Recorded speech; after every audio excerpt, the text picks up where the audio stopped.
Salut les organiseurs et bienvenue dans ce tout nouveau journal de bord, le number 5. J'espère que vous allez bien. On se retrouve aujourd'hui 5 octobre. Et aujourd'hui, j'avais envie un petit peu d'expliquer pourquoi je défends autant le positif. Pourquoi est-ce que j'essaye toujours d'être le plus positif possible? Pourquoi est-ce que j'aimerais bien que tout le monde fasse pareil? C'est surtout parce que quand on voit le côté positif des choses, on est plus constructif, on trouve des solutions, on est vraiment dans une énergie de résolution de problèmes. Alors que quand on est dans le négatif, eh bien, on est plus dans le... on ne s'en sortira jamais, c'est pas possible, enfin rien n'est possible, tout est compromis, y a que du malheur dans le monde, la vie c'est de la merde et on finit par se pendre, tout simplement.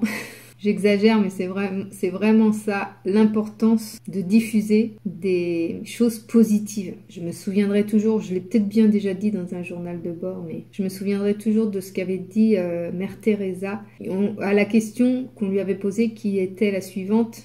Pourquoi est-ce qu'on ne vous voit jamais dans des manifestations? Elle dit, le jour où il y aura une manifestation pour la paix, je serai présente. Elle dit, tant que ce sera une manifestation contre la guerre, je ne serai pas présente. Elle dit, vous êtes en train de mettre en valeur en fait le négatif quand il faudrait mettre en valeur le positif. Et je trouve ça tellement vrai. Le défaut que j'ai, je l'admets, c'est que j'aimerais tellement être positive toujours que j'essaye de masquer un peu, enfin pas masquer mes émotions, mais de les taire un peu. Et ça, c'est une erreur que je fais et de toute façon que je ne peux au final pas contrôler parce que quand je me retiens de trop, eh bien quelques jours après ça déborde.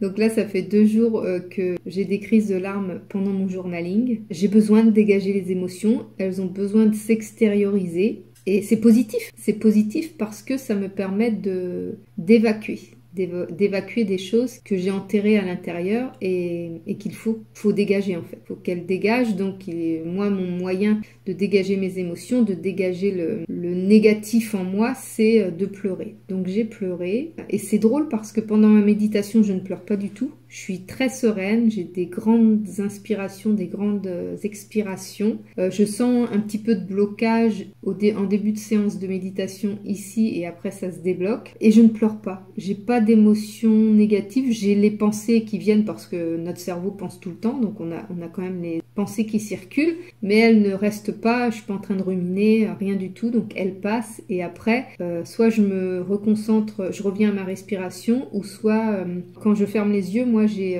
c'est depuis que j'ai fait ma formation Reiki, j'ai comme les couleurs des chakras qui apparaissent derrière mes yeux, en fait, derrière mes paupières, et ça me permet de m'ancrer dans le moment présent. Ce que je fais aussi, c'est que j'écoute les sons environnants, enfin voilà, je fais plusieurs petites choses, et puis voilà, les pensées circulent, mais je ne reste pas bloquée sur mes pensées, et je les laisse juste passer, c'est ce qu'on dit en méditation, c'est normal qu'on ait des pensées, parce que notre cerveau fonctionne toujours, mais le principal, c'est de ne pas se bloquer dessus, mais de les laisser circuler, elles arrivent, enfin elle rentre, c'est comme si elle rentrait par une oreille et elle ressortait par l'autre. Donc là elle rentre dans un côté de notre cerveau puis elle repart par l'autre et on revient au moment présent. Donc la méditation, j'y arrive très bien maintenant et ça me fait beaucoup de bien et curieusement je ne pleure pas du tout pendant la méditation. Mais pendant le journaling, j'écris mes pensées, j'écris ce que je ressens, je me pose plein de questions parce que mon cerveau est en ébullition en ce moment et je dis mais j'ai pas les réponses à ces questions et je dis comment est-ce que je pourrais répondre à ces questions, donc j'essaye un petit peu, enfin je commence à écrire,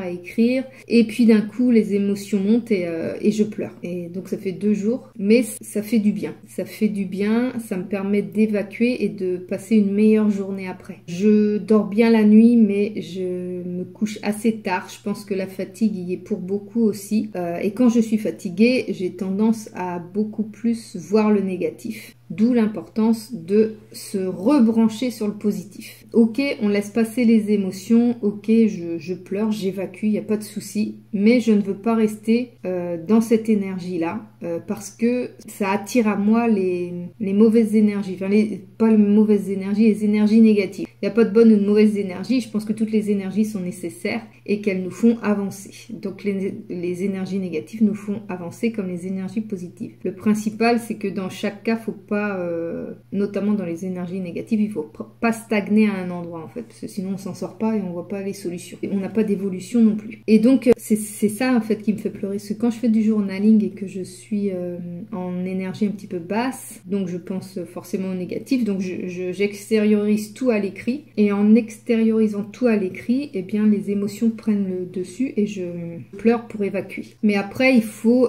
aussi savoir remonter la pente entre guillemets, c'est-à-dire que là par exemple je suis à une période où malgré le fait que j'ai des rendez-vous, que mon agenda se remplit, j'ai peur. J'ai peur, je suis un peu angoissée, stressée, parce que c'est très aléatoire et c'est très en dents de scie. Ce qui est normal, je pense que toute entreprise connaît ça, tout entrepreneur peut connaître ça, même tout salarié peut connaître ça aussi, toute personne peut connaître ça.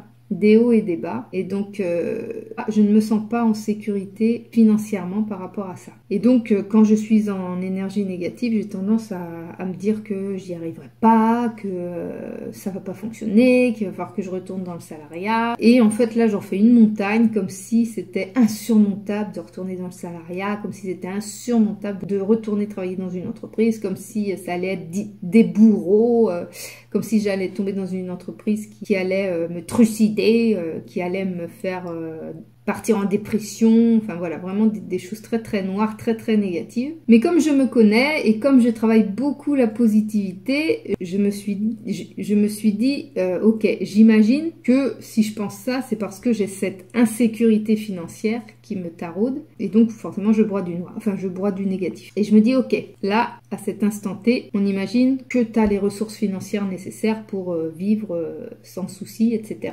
Comment tu te sens? Et là, je visualise, je fais comme si j'avais aucune insécurité, comme si je pouvais faire ce que je voulais, un petit peu comme au début de mon chômage où je savais que j'avais un revenu, quelque chose qui allait revenir tous les mois, donc je stressais pas de l'avenir, et j'avais encore 2 ans devant moi, donc je stressais vraiment beaucoup moins, j'avais de quoi vivre correctement, donc sans faire de folie bien sûr, mais de quoi vivre correctement quand même. Et donc j'avais pas le couteau sous la gorge, et qu'est-ce que je faisais? Eh ben j'étais heureuse de développer mes différentes entreprises, et je prenais mon temps, et je prenais le temps de me reposer, et je prenais le temps de réfléchir, de créer, etc. J'avais du temps. Là ce qui se passe, c'est que comme c'est mois par mois, j'ai réussi déjà à rallonger d'1 mois mon entreprise sans être obligée d'aller travailler à l'extérieur. Et là, je peux rallonger d'1 mois encore, mais je me dis le mois d'après, voilà, ça risque d'être... je sais pas, je dis ça risque. J'en sais rien en fait, mais comme je suis dans plutôt l'énergie négative, enfin je pense plus au risque négatif qu'au risque positif. Si risque réel il y a. Et donc là je me suis dit, et si j'imagine que tout va bien, que financièrement ça le fait, que je suis à l'aise, etc., comment je me sens? Et là je me suis dit, je suis quand même perdue. Je suis toujours en train de vouloir de donner plus de temps à une partie de mon activité, parce que je fais plusieurs activités, d'accorder plus de crédit, plus de temps à une activité qui, pour l'instant, ne me rapporte rien parce que je n'ai pas créé mon projet final. Je suis en train de travailler dans le vent, en fait. Et je fais la même erreur que ce que j'ai fait pendant 2 ans, c'est-à-dire que je m'amuse, entre guillemets, oui, je fais des choses, mais je ne vais pas au bout du projet. Un projet qui permettrait de compléter mon ikigai, c'est-à-dire un projet rémunérateur. Voilà, pour l'instant, je suis en train de donner du temps à un projet qui n'est pas rémunérateur, plutôt que de stabiliser ma sécurité financière avec les activités qui, pour l'instant, me rapportent de l'argent. Et donc, je devais, par exemple, envoyer des courriers aux podologues, pédicures, etc., des témoignages de personnes que j'ai soignées pour leur prouver ma bonne foi et ma capacité de soin, et je l'ai toujours pas fait. Et j'ai également toujours mes flyers à distribuer que je compte distribuer la semaine prochaine, mais là voilà, Gaëlle a beaucoup travaillé, j'ai besoin de son soutien et de son aide pour ne pas me perdre dans la distribution des flyers, pour pas mettre 10 flyers dans la même boîte aux lettres, et du coup ça reporte, et du coup ça m'insécurise, et c'est surtout que je ne passe pas le temps nécessaire dans les choses qui peuvent à court terme me rapporter de l'argent. Donc je suis en train de donner mon temps pour une activité qui ne me rapporte rien.